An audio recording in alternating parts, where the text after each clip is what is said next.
aujourd'hui une nouvelle vidéo dans la section librairie pour parler de Léviathan. C'est une mini-série de manga en 3 tomes du genre science-fiction horrifique, écrite et dessinée par Shiro Kuroe, et qui nous cloue dès les premières pages. L'histoire s'ouvre sur des chasseurs d'épaves qui découvrent un énorme vaisseau spatial flottant à la dérive. Ils vont aborder pour l'explorer.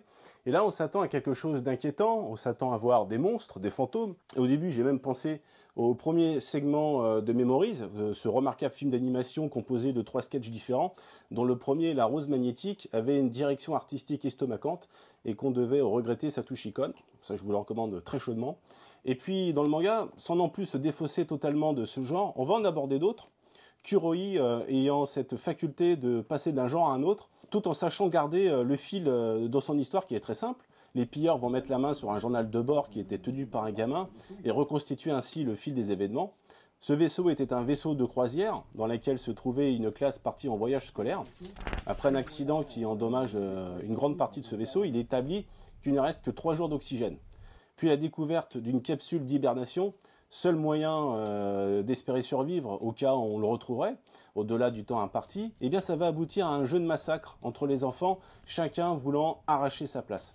Le récit va ainsi s'articuler entre 2 temporalités différentes, celle des pirates de l'espace, qui vont continuer à explorer le vaisseau et tenter de trouver un survivant, puis celle des enfants à l'époque des faits, avec comme lien la lecture de ce journal. Donc on comprend vite que le principal fil narratif est calqué sur le roman matriciel de William Golding, Sa Majesté des Mouches, avec ces enfants livrés à eux-mêmes et qui sont capables, dans des situations extrêmes, de partager la même cruauté qu'un adulte, la violence, la folie, voire dans le cas du manga, la violence sexuelle. La déviance sexuelle, ça va imploser. D'ailleurs, pour montrer l'agression sexuelle, j'avais une crainte à ce sujet, car, et je le vois surtout dans l'anime, c'est souvent prétexte à la putasserie, avec une complaisance de l'auteur qui semble surtout animée d'une volonté de se rincer l'œil, plutôt que traduire la violence de l'agression. Ici, il y a une vraie interrogation du cadre, c'est vu à travers une image de vidéosurveillance assez loin, la caméra cadre en plongée, ce qui rend le crime d'autant plus glacial et inacceptable, et notre sentiment d'impuissance est exacerbé. On est donc loin du manga Battle Royale qui partage avec lui le concept d'une arène où on laisse des gamins s'entretuer avec ces pages porno gratuites. Finalement, mieux vaut revoir le film éponyme de Fukasaku qui avait totalement purgé ces scènes de sexe extrême pour rester dans le domaine de la dystopie violente, à la frontière parfois de la satire. Le film reste encore une charge qui n'a rien perdu de son impact. Et puis finalement, ce concept continue à être exploité et il semble être d'une triste actualité car il génère des ersatz, comme dans le jeu vidéo avec Fortnite ou la série télé avec Squid Games. La vraie influence revendiquée par Kuroe est l'école emportée du MES, citée dans les bonus en fin d'exemplaire du manga. Petite parenthèse, j'aime beaucoup d'ailleurs l'idée de proposer quelques artworks, des notes de l'auteur pour nous en apprendre plus sur ses intentions, ses influences. C'est un peu la version papier des bonus d'un DVD, ça prolonge l'univers et appuie le geste artistique derrière. Pour revenir sur l'école emportée, disponible chez Glénat en 6 tomes, donc ça raconte comment survivent des enfants enclavés au sein d'une école emportée dans un futur apocalyptique, après une brèche temporelle. Il y avait aussi ces allers-retours entre la temporalité des événements dans l'école et le présent, où des personnages, notamment une mère, tentent de retrouver les disparus.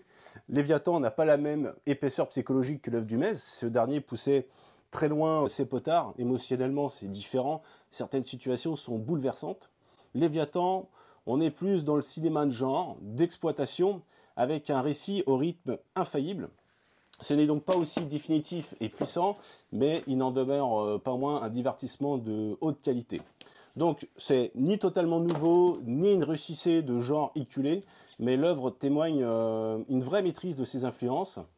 C'est un genre qui continue à être commercial et impactant, comme Squid Games, que j'avais cité, et qui lui aussi virait dans la quête de vengeance, car toujours, dans ces jeux de massacre, il y a un sous-texte politique plus ou moins fin. D'ailleurs, on peut regretter que Kuroe n'ait pas pris le temps de développer un ultime chapitre avec ce concept de vengeance, finalement courante dans ce genre d'histoire.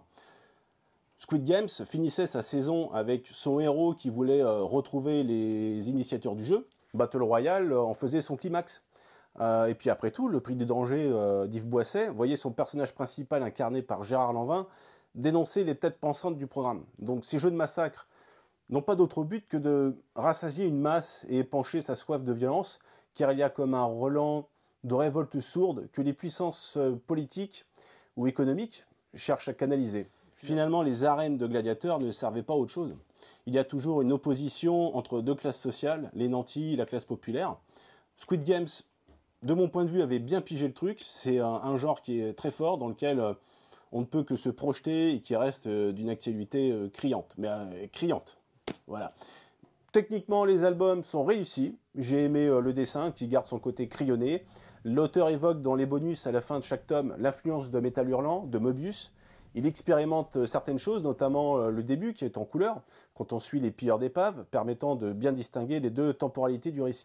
Pour conclure, voilà un récit très divertissant, riche, qui nous roule dans la farine, techniquement maîtrisé, c'est plutôt court pour une série, ce qui est appréciable. C'est parfait pour cet été, donc si vous aimez Squid Games, si vous aimez Fortnite, les récits à suspense avec des twists, ça devrait vous tenir en haleine. En attendant, bonne lecture à tous et à bientôt pour quelque chose de complètement différent. Nous allons étudier l'œuvre de François Mauriac. Non, je déconne. Sinon, j'ai aussi un livre sur la médecine végétale illustrée, qui date du début du XXe siècle. C'est très marrant, ça. Sinon, on peut parler aussi guide de la France mystérieuse. Voilà. On peut parler de pinard aussi. Mais bon, faut pas parler d'alcool sur YouTube. Bon, il y a assez d'alcooliques comme ça dans ce pays.